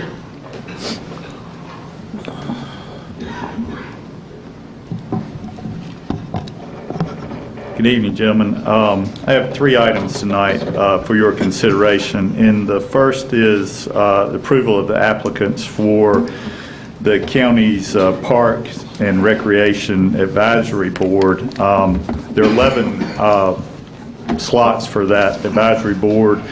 We received 15 applications. If you'll allow, I'll read the people that are recommended for those 11 slots and their general location in the community. For Bethany, Jenny Kennedy, Eden, Jason Wood, Huntsville, Janice Wilkinson, Reedsville, Mara O'Neill and Judy Yarborough, Ruffin, Jody Morton, Wentworth, Lee Templeton, the western side of the county, Mavis Dillon and Jenny Edwards. And the 2 county employees for the board are Travis Maynor and Robin Yount. The Director of Engineering, myself, serves as a non-voting member, and ex officio member is Commissioner Charlie Hall. Make a motion for approval. Got a motion for approval. Second. I got a second. Any further discussion? Any further discussion? No. Okay, all in favor say aye. Aye. Opposed, like sign. Motion carries. Do we really need a presentation for B? And go ahead and take a motion for that? Well, it's a lot of money. I think it would be prudent to hear what he's got to say.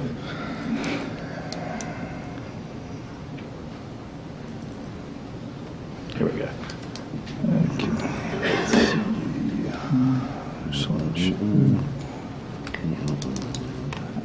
There we go. I think C will move fast. Okay. The second item, gentlemen, is a presentation for the relocation of the staff at our A&E building, or county home building, which is Youth Services, DSS Child Support, and Veteran Services, to the existing Daymark Mental Health Facility, and the relocation of the staff at the Daymark facility to the county home facility. So, let's see. If you'll allow me, I'd like to talk just a little bit about the sequencing for this. And since renovations are needed at both facilities, we need to have one vacant in order to do those renovations. And so our proposal would be to relocate the staff at the A&E building, the county staff there, to two existing buildings on Tyree Dotson Road. I think they were detectives' houses before. They're more or less residents that were converted into office space. Once the work would be completed at the A&E facility, then the Daymark staff could be relocated there, and work could begin on renovating the Daymark building for youth services and child support. Our expectation is this will probably take a minimum of 8 months to complete and get the work completed for this. And I've included some pictures. This is the Daymark building. In speaking with my staff today, that front part, which is on the left-hand slide, we think is dated to the mid-1970s when it was built. I think Ron was telling me today it was the first building on this campus. The back portion, which you see on the right-hand slide, was completed in the mid-90s. This is the county home building, or A&E, the front and rear of that facility, which is, as many of you know, is a 1920s structure. And here are the two houses on Tyree Dotson, currently occupied by ADTS Senior Center, and the last we heard from them, they're moving out of those facilities by the end of this month. This is a plan that, with discussions with the folks from Daymark of what they were looking for in renovations to the A&E building. This is the first floor and the second floor. A lot of it is construction of office spacing. The building as it is now does not contain enough office space to meet their requirements. The original request, the cost request and renovation request from Daymark, you can see that list there. The total for that was $452,000 for all of those items. The county manager asked that we go back and look at some of these and trim this and try to get it down in cost. And this is the manager's requested changes here. That total is roughly a little bit over $120,000. The renovations for Daymark, this is a result of what meeting with Tara's staff and Felicia's staff on what they were looking for at the Daymark building. Since that building is so old, a lot of this is cosmetics, and there are some spaces that were upfitted or repurposed, and some that are divided up, made into offices. You can see the other slide was the front. This is the rear newer portion. ADTS. And here is the cost for that. I will mention one thing. The fourth item down, which is a new roof, is $70,000 of that cost. Tyree Dotson, the renovations to use those as temporary facilities. You see that number there and the items associated with it. I do need to add I need to add $11,000 to that. I got an updated IT cost from Derek for getting the IT down there, since they're standalone buildings.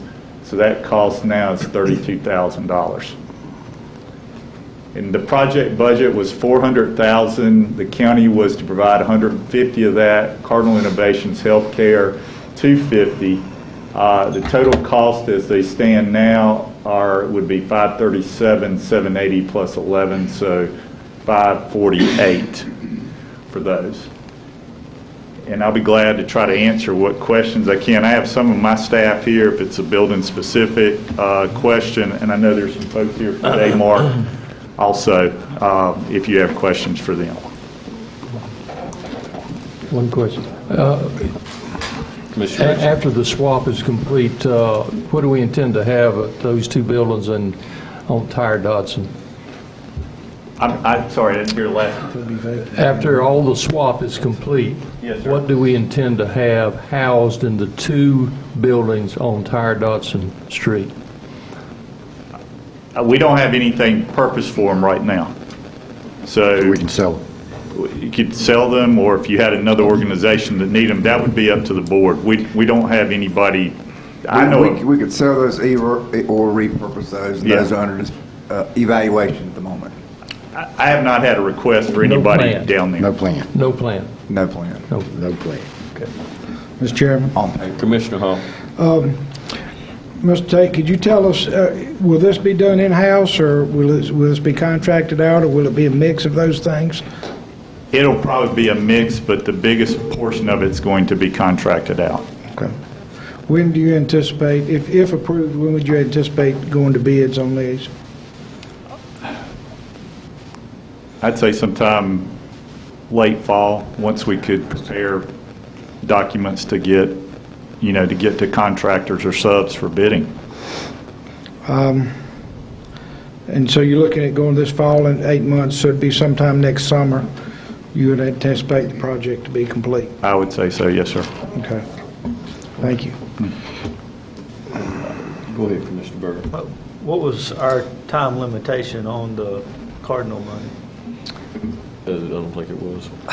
There was, I can't recall what it was, but we did talk to Trey, we could ask for an extension. I don't have the answer on top of my head. Okay. Couple of questions. Under the new roof, we're talking about putting a new roof on which building are you The talking about? Daymark building, Daymark the existing Daymark building, yes, sir. Okay. And HVAC replacement in the Daymark? Yes, sir. So both of those would be needed whether we did anything to them or not? Yes, sir. So that's... Didn't we have some things in the budget as far as new roof? Was that not one of them? No, sir. I think so. It wasn't that building? No, sir. No. Okay. We didn't have any roofing request in the budget. Okay. How about high vac for the poorhouse? And let me, I take it this has gone before our facilities committee, facility and grounds committee, they've discussed this? No, sir. Was that a plan to take it before that group? would have that We certainly discussion? can, yes, sir. Okay. And at the end of the day, what we hope to accomplish is we'll have all of the, have all this done. Is there a time frame that you're looking at, trying to accomplish this, or have you shared it and I've done overlooked it? I think Commissioner Hall addressed that with his comments, and sometime it would be probably next summer when we'd have everything completed. Okay. Okay. Any other questions, gentlemen? Yeah, I was asking, I thought we had problems with HVAC over at the youth services. The board approved replacement of 2 air handlers a couple of years ago. So it's okay now? We have two new air handlers over there, and we have 2 older air handlers there. But as far as I know, they're operating correctly now. Well, I just didn't see it on your budget. Right, yeah. Any other comments? If it works, it works. Yeah. Questions? Make a motion for approval. We got a motion by Commissioner Travis to approve. I'll second. I got a second. Any further discussion? All in favor say aye. Aye. Opposed, like sign. Motion carries. Okay, gentlemen, the last item I have is the amendment for the franchise agreement for solid waste services in the county. And as you know, this is the 4th year of a 7-year agreement with Waste Management to provide those services, solid waste collection, curbside recycling, and bulk pickup for the county. Typically, year 4 is used by the county to examine that franchise agreement and allow Waste Management also the opportunity to as well, and to make recommended changes to that agreement if needed. And if you'll allow, I'll read the noted changes. I won't read the entire amendment, but just highlight the noted changes. The original agreement is for 7 years. This will increase it an additional 2 years to 2024. The curbside recycling in the towns of Eden and Reidsville has been discontinued. When I typed this up, it said will be discontinued. That was discontinued in June of 2019. Waste Management will assume responsibility for the purchase, storage, upkeep of the recycling carts for their customers in the unincorporated areas. Currently, or up until this agreement, if it's approved, the county was providing that service. The monthly price change will go to $16.58 per household per month. The agreement allows Waste Management to pass along costs associated with changes in the recycling market to the customers in the county. It also allows or reserves them the right to decrease or discontinue recycling services based upon the current markets for those materials. And I think all of you are aware of the with the challenges associated with recycling right now with the markets overseas and trying to meet the conditions imposed by those countries that are purchasing recyclables from the U.S. Those are the highlights. I know there's 2 representatives here from Waste Management if you have specific questions, or I'll be glad to try to answer what I can for you. Mr. Chairman. Mr. Hall. I've got a question. You said the contract reserves the right to possibly discontinue recycling. Is that something they're considering at this point for the rural areas? I would think not, but I think Mike Holbrook would be better to answer that with Waste Management. If you guys will allow, I'll let him come up here and Yeah, speak. I've had several members of the community, of the rural communities, were concerned about that. Commissioner, my name is Mike Holbrook. I'm the Public Sector Director for Waste Management, and I reside in Elkin, North Carolina. So I do have a vested interest in North Carolina. To answer your question, the pricing that Mr. Tate has quoted does include recycling. We're the United States' largest recycler.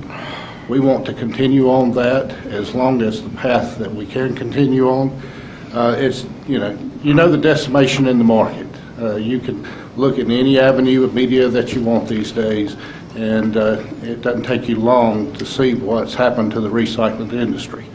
There is a clause in the contract that we can discontinue the recycling, or either party could have a 60-day out for the recycling, and the contract would cancel the following July. That's put in there for a reason.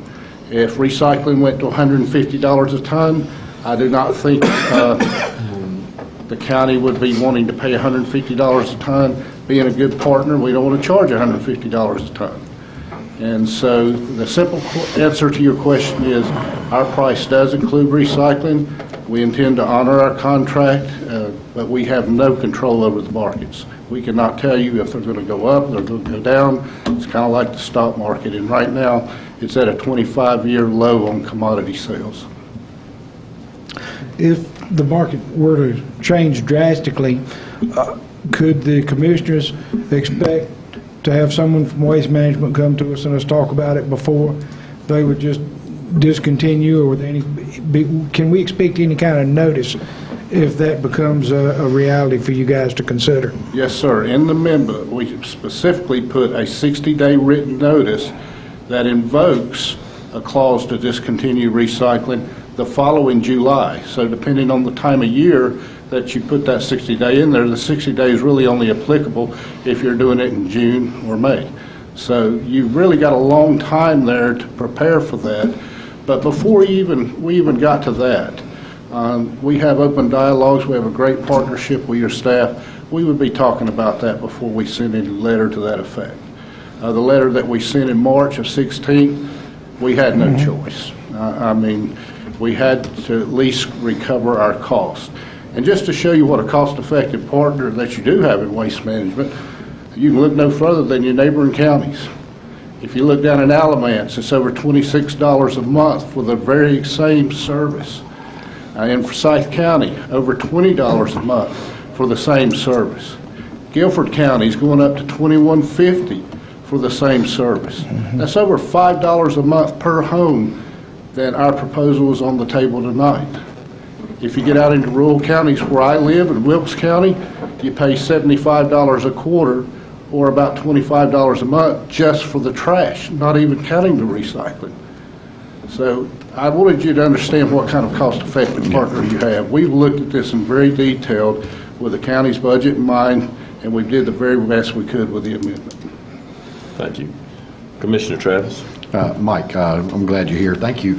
I appreciate you being a partner with Rockingham County. I think a lot of the citizens really appreciate the fact that your price is low for them, for recycling and trash pickup.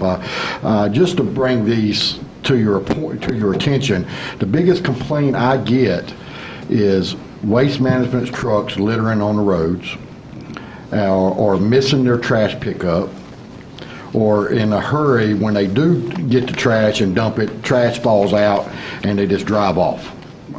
And I'm sure you get them complaints. So my question is, how are you feeling that, eventually the county's probably going to start charging your drivers for littering? Or what are your steps to do to stop that littering?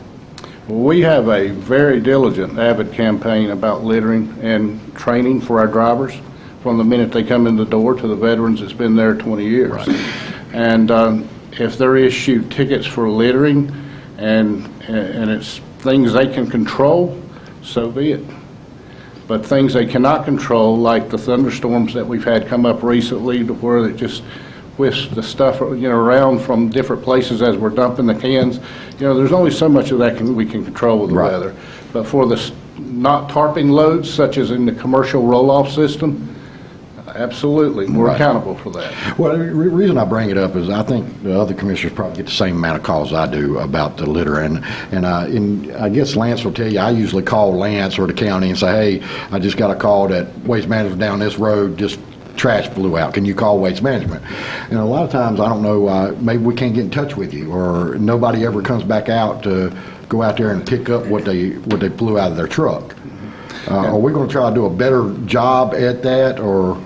Absolutely. I've asked Mr. Tate before to bring all of those to my attention because I like to get down to the root cause of how that's happening. Right. I do know that overwhelmingly the residents of Rockingham County feel like we provide a very high level of service.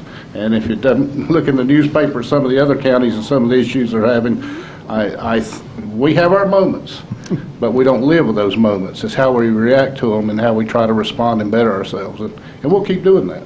Thank you, Mike. I appreciate it. Mr. Chair, just one point to that with Teresa back there, McGee. She's really one of our point of contacts, and every time I do get a call, I call her, and she is very responsive to my contacting her. So thank you. Thank you, Teresa. Thank you, Mike. Thank you, sir. All right. Gentlemen, you have before you the performance agreement. I'm sorry, the franchise agreement with Waste Management. Do I hear I'll entertain a motion. I'll make a motion that we accept the agreement as presented. Thank you. I got a motion by Commissioner Hall. Do I have a second? So do. Second by Commissioner Travis. Any further discussion? Any further discussion? All in favor say aye. Aye. Opposed, like sign. Thank you, Judge. Thank you, Mike. Appreciate you coming down from Elkin. All right. We have no new business. I don't think. Well, I'll move on to item number 14, Commissioner comments.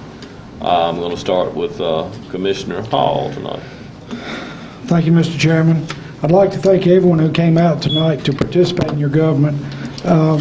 As you see, your participation does make a difference. We appreciate it, and we like hearing from you. So thank you very much. Thank you, Commissioner Hall. Commissioner Berger. Want to yes, thank everyone for coming out. Especially want to thank Dr. Kinlaw and Dr. Gunn for the presentation on RCC. I think it's very important that they continue to keep folks informed as far as what's happening with that quarter-cent sales tax money. I also want to mention we've got a Dixie Youth World Series baseball team out of Reidsville that finished second in the state of North Carolina, and they will be going to Ruston, Louisiana, July 26th. So I want to congratulate those young men on their accomplishments. That's it. Okay, thank you. Commissioner Richardson. Yeah, I'd like to tag on to Commissioner Berger about the youth baseball team. This is Coach Pitch, Little League, 7- and 8-year-old. And I was told this is the first time we've made it to the World Series. And if you'd like to support them, you can do so through the city council there, the city of Reidsville. But also Marco's Pizza. This Thursday is going to be donating a percentage of their take to the travel expenses of this group. So if you want pizza in Reidsville, it's a good day to do it, and you'll be helping folks. I don't know if that shows up on your charitable giving or not, but that's kind of up to you and your tax man. I'd like to thank everybody that's been here. I thought the conversation tonight and things presented by the public at large were useful, as well as sharing a concern. The participants came prepared to talk about their issues, and I certainly appreciate that. And I think all your commissioners try to respond appropriately to those sort of community concerns, but it sure helps when you have the whole story and the general feeling to work with. So let me remind you, it's hot. Check on the youth, check on the old folks, lots of swimming pool uses, watch those little kids. It can be a dangerous time. So heat prostration will creep up on you, and you can get dehydrated, all sorts of negatives. So let's take care of all of our citizens as best we can. Thank you, Mr. Chair. Thank you, Commissioner Richardson. Commissioner Travis. Thank you. I, too, just want to thank everybody for coming out tonight, and I agree with Commissioner Richardson about the heat, so please take care of the elderly. Let me just add, August 10th is the Rockingham County Hunting and Gun Safety Day. This year it's going to be at the Reidsville PD shooting range. It's right off Holiday Loop Road in Reidsville. It's going to be on August 10th from 9 to 1, so please get your kids out there. It's going to be live fire, and we're going to actually be giving a rifle or a shotgun away, so it's going to be an exciting time. I think there's going to be hot dogs and a lot of good fun going on. So please bring your kids. Let's teach them how to be gun safety in Rockingham County so we won't have no accidents. Thank you. Thank you, Commissioner Travis. I'll be brief about one of my voice out tonight. Between now and July 31st, you can still sign up for the Rockingham County Citizens Academy. That's oversight provided by Julie Talbert and Justin Thacker. They meet September through November on Thursdays at 5:30. I think they give them a little bit of dinner, and then they have the academy starts around 6. But it gives you an opportunity as a citizen to see how your government operates and how it works. I've been a part of that before in the past, and it is every time I'm there, it's just a great opportunity for staff to interact with the citizens and have a better understanding of how government operates. Also, I think the Youth Council, our Rockingham County Teen Youth Council, will be seeking some members here. That process is getting ready to start when the kids go back to school. And there again, I've been in several meetings here in the last month or so, and we talked about the youth in our county and what we can do to engage them. And that's giving them ownership in this county and giving them a voice in this county now. Because those youth today is going to be the ones sitting up here tomorrow making those decisions. So we must find a way to engage them now to keep them in this county. And with that being said, gentlemen, it's been a long night. I will certainly entertain a motion. Motion adjourned. I got a motion by Commissioner Travis to adjourn, a second by Commissioner Hall. Any further discussion? All in favor say aye. Aye. Thank you for being here. Have a good evening.